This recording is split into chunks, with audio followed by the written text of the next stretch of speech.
Défense.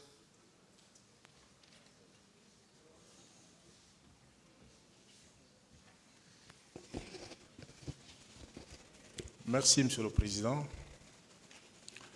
Honorables membres de la Cour, je crois que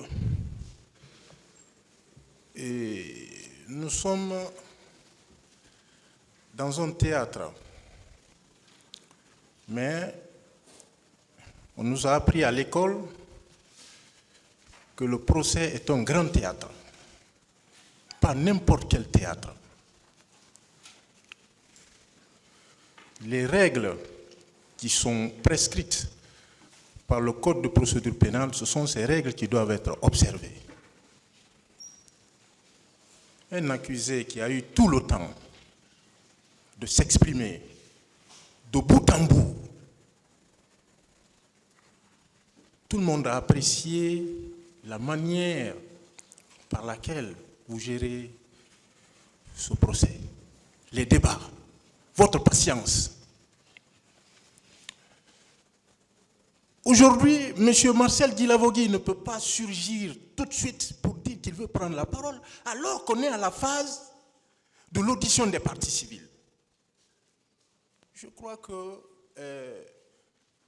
de la petite expérience que j'ai du procès pénal, je n'ai jamais vu ça. Je n'ai jamais vu. Monsieur le procureur de la République s'appuie sur les dispositions des articles 400 et 401 du Code de procédure pénale. Ces dispositions, à mon sens, constituent des exceptions. La règle, c'est de continuer à entendre les parties civiles. Monsieur Marcel Guilavogui aura tout le temps de s'exprimer. Après les dépositions des témoins, M. Marcel Guilavogui peut revenir à cette barre pour vous donner des explications complémentaires. Mais ce n'est pas au moment où nous sommes en train d'entendre les parties civiles, les victimes, ceux-là qui se sont plaints, qu'un accusé qui a eu tout le temps va revenir encore nous dire quoi? Monsieur le Président, lorsqu'il s'est agi ici de la demande de mise en liberté de M. Marcel Guilavogui, si mes souvenirs sont exacts, il a été dit que M. Marcel Guilavogui n'est pas à cette barre et qu'il n'en est pas, que ce n'était pas à l'ordre du jour.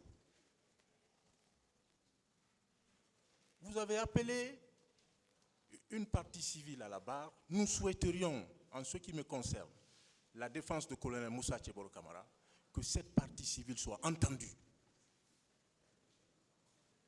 Qu'on ne viole pas les règles. Ce n'est pas parce qu'on va entendre M.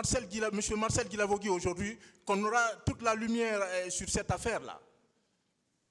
C'est quel empressement ça?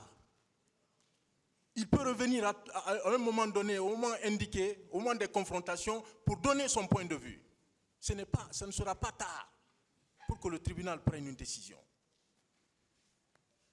Donc, encore une fois, Monsieur le Président, nous vous prions de faire observer les dispositions du Code de procédure pénale, comme vous l'avez toujours fait, et vous l'avez toujours indiqué, ce procès n'est pas un procès extraordinaire, ce sont les mêmes dispositions du Code de procédure pénale qui s'appliquent. Et les dispositions visées par le procureur de la République constituent des exceptions et non la règle. Je vous remercie, Monsieur le Président.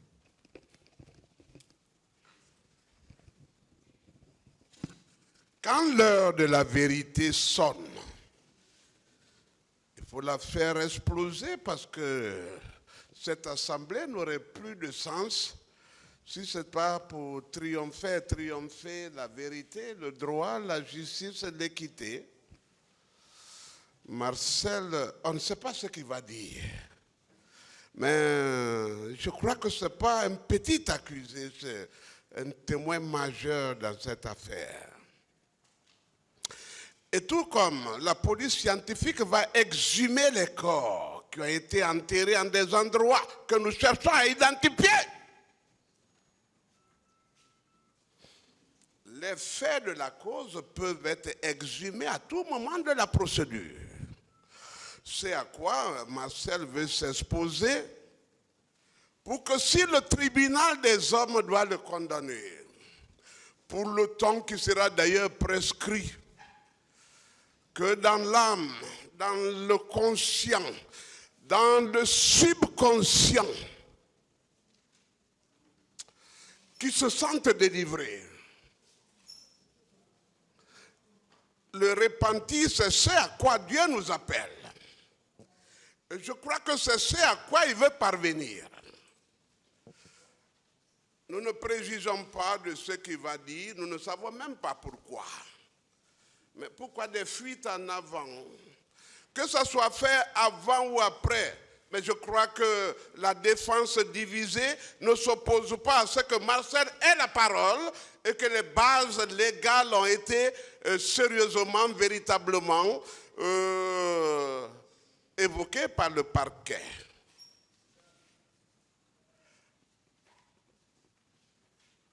La manifestation de la vérité.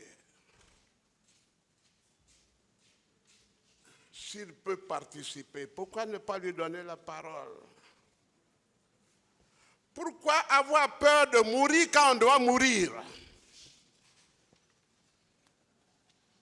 Monsieur le Président, à vous l'impérium, à vous la décision, vous avez la base légale, je crois qu'elle est opposable à la partie civile, à la défense, tous bords confondus. À vous la décision, Monsieur le Président.